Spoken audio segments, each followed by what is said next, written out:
Hi welcome to village Siri cooking. ఈ ఛానల్ని ఆదరించిన ప్రతి ఒక్కరికి మా హృదయపూర్వక నమస్కారములు. ఇవాళ చాలా మంచి రెసిపీతో మీ ముందుకు వచ్చానండి. చాలా అంటే చాలా బాగుంది. ఈ విధంగా చేసుకొని కనీసం వారంలో ఒక 2 సార్లన్నా తిని చూడండి. ఇది చాలా మంచి హెల్దీ అయిన రెసిపీ అండి. ప్రతి ఒక్కరూ ఖచ్చితంగా ట్రై చేయండి. కంటి చూపు మెరుగుపరచడానికి కానీ, ఇంకా బీపీ, షుగర్ ఇలాంటి వాటికి కానీ ప్రతి దానికి కూడా దాదాపు అంటే ఒక 100కు పైగా ప్రయోజనాలు దీంట్లో ఉన్నాయండి. అందుకనే ఈ ఫ్రైని మాత్రం ఎవ్వరూ మిస్ కావద్దు. దీన్ని ఎలా చేయాలో ఒక్కసారి మన కిచెన్లోకి వెళ్దాం. చూడండి, నేను ముందుగానే పొన్నగంటి ఆకు తీసుకొని వచ్చానండి. ఒక 2 కట్టలు తీసుకున్నాను. తెచ్చాక వాటిని ముందు శుభ్రంగా కడగాలండి. ఎందుకంటే వాటి మీద కొంచెం మట్టి అవి ఉంటాయి. అందుకోసమని శుభ్రంగా కడిగిన తర్వాత ముదురు కాడలన్నీ తీసేయాలి. ఇలా లేత కాడలు మాత్రమే ఉంచుకొని ఆకులు ఉంచుకొని శుభ్రంగా రెడీ చేసి ఇప్పుడు దీన్ని పక్కన పెట్టి స్టవ్ మీద ఒక ప్యాన్ పెట్టి దాంట్లో ఒక 2 గంటల దాకా నూనె పోసుకోవాలండి.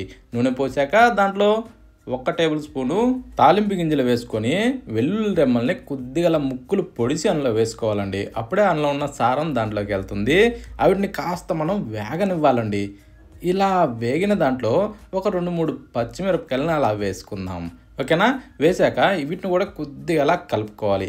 కలిపిన దాంట్లో ఇప్పుడు ఒక ఉల్లిగడ్డని సన్నగా పొడవుగా కట్ చేసి దాంట్లో వేసుకోవాలండి. వేసాక ఒక 4 రెమ్మలు కరివేపాకు కూడా దూసి దాంట్లో వేసుకొని ఇప్పుడు ఈ ఉల్లిగడ్డల్ని మనం మంచి కలర్ వచ్చేదాకా వేగనివ్వాలండి. అంటే గోల్డెన్ బ్రౌన్ కలర్ మనకి ఖచ్చితంగా రావాలి. ఆ టైప్లో ఈ ఉల్లిగడ్డల్ని వేగనివ్వాలండి. అవి ఆ టైప్లో వేగితే ఏంటంటే మంచి రుచి వస్తుందండి. కాకపోతే ఏంటంటే ఈ మాడకుండా చూసుకోవాలి మనం. ఈ టైప్లో మనకి రావాలి. ఓకేనా? ఇప్పుడు దీంట్లో మనం రెడీ చేసి పెట్టుకున్న ఈ పొన్నగంటి ఆకుని అందులో వేసేసుకోవాలి. అది ఎలా అంటే కొంచెం నీళ్లు ఒడిశాక దాంట్లో వేసుకుంటే సరిపోద్దండి. నీళ్ళతో కూడా అంటే నీళ్లు మరీ ఎక్కువగా ఊరతాయి. ఓకేనా? మనం రెడీ చేసి పెట్టి ఒక ప్లేట్లో వేసినప్పుడు నీళ్లు ఒడిసిపోతాయి కదా, అప్పుడు మాత్రమే వేసుకోవాలి. ఒకేసారి నీళ్ళలోంచి దేవి వేయకుండా ఆ టైప్లో దీంట్లో వేసిన తర్వాత ఇప్పుడు రుచికి సరిపడా సాల్ట్ వేసుకోవాలండి. దీంట్లో ఎక్కువ తక్కువ వేయకుండా చూసి మాత్రమే సాల్ట్ వేసుకోవాలి. ఇప్పుడు దీన్ని ఇలా కొంచెం కిందకి మీదకి తిరగేసి మూత పెట్టి దీన్ని బాగా ఒక 3 నిమిషాల సేపు ఇలా మెత్తబడనివ్వాలండి. ఒక 3 నిమిషాలు 4 నిమిషాలు అంత మందంలో ఇది కాస్త ఇలా మెత్తబడుతుంది. ఇప్పుడు ఈ విధంగా మెత్తబడిన దాంట్లో ఇప్పుడు చూడండి నీరు ఎలా ఊరింది. ఇప్పుడు దీంట్లో మనం ఏం చేద్దామంటే ఒక చిటికెడు పసుపు వేసుకోవాలండి. అది ఎట్టంటే పసుపు ఒక్కదిక్కడ కొవ్వ మాదిరి వేయకుండా ఇలా పల్చగా చల్లుకోవాలి. అంటే సగం టేబుల్ స్పూన్ వరకు సరిపోతుంది, మరి ఎక్కువ అవసరం లేదు. ఇప్పుడు దీన్ని ఎలా చేద్దామంటే ఇలా బాగా తిరగేసుకోవాలండి. ఇలా తిరగేసిన తర్వాత ఇది బాగా మెత్తబడేలోపు అంటే బాగా ఫ్రై అయ్యేలోపు వేరే పని చేసుకుందాం. ఒక మిక్సీ జారీలోకి 1 టేబుల్ స్పూన్ వరకు ధనియాలు తీసుకునేసి ఇది ఎండు కొబ్బరిని కొంచెం సన్నగా కట్ చేసుకొని ఒక 2 టేబుల్ స్పూన్ల వరకు వేసుకొని జీలకర్ర సగం టేబుల్ స్పూన్ వేసి కారం ఒక 3 టేబుల్ స్పూన్ల దాకా వేసుకోవాలండి. ఒకవేళ స్పైసీ కొంచెం తక్కువ తినేవాళ్ళు మాత్రం తగ్గించేసుకోవచ్చు, ఇబ్బంది ఏం లేదు. అసలు తినని వాళ్ళు కూడా పూర్తిగా అవాయిడ్ చేసినా ఇబ్బంది లేదు. దీంట్లో రుచికి సరిపడ మాత్రమే సాల్ట్ వేసుకోవాలండి, ఎక్కువ వేయకూడదు. ఓకేనా? ఈ టైప్లో మనం గ్రైండ్ చేసుకోవాలి. గ్రైండ్ చేసిన దాన్ని ఇప్పుడు చూడండి ఒక్కసారి ఈ టైప్లో కొంచెం బరకగా వస్తుంది, పర్లేదు. ఇప్పుడు దీంట్లో వెల్లుల్లి గడ్డని ఒక గడ్డని అందులో వేసుకుందామండి. ఈ కొంచెం ఎక్కువ వేసుకున్న ఇబ్బంది లేదండి, ఇంకా చాలా హెల్త్కి మంచిది.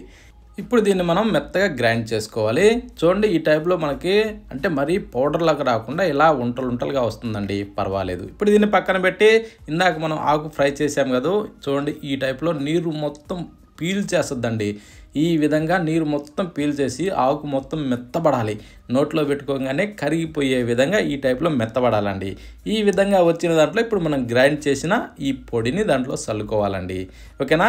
ఈ పొడిని పూర్తిగా దాంట్లో చల్లిన తర్వాత ఇప్పుడు మనం మంట మీడియం కాదండి, లోలో ఉంచుకోవాలి. లోలో ఉంచుకొని ఈ టైప్లో దీన్ని తిరగేసుకుంటూ ఈ ఉంటలన్నిటినీ కొంచెం విడగొట్టుకుంటూ మొత్తానికి అప్లై అయ్యే విధంగా ఈ టైప్లో కలుపుకోవాలండి. మనం గ్రైండ్ చేసిన పొడి ఏదైతే ఉందో అది ఉంటలు కనపడకుండా చూడండి ఈ టైప్లో మొత్తానికి అప్లై అవ్వాలి. ఆ టైప్లో ఉంటల్ని మనం కొద్దిగా అలా చెదరగొట్టుకుంటూ ఈ విధంగా కలుపుకోవాలండి. చూడండి ఎంత బాగా కలిసిందో. ఈ టైప్లో మనం రెడీ చేసుకోవాలండి.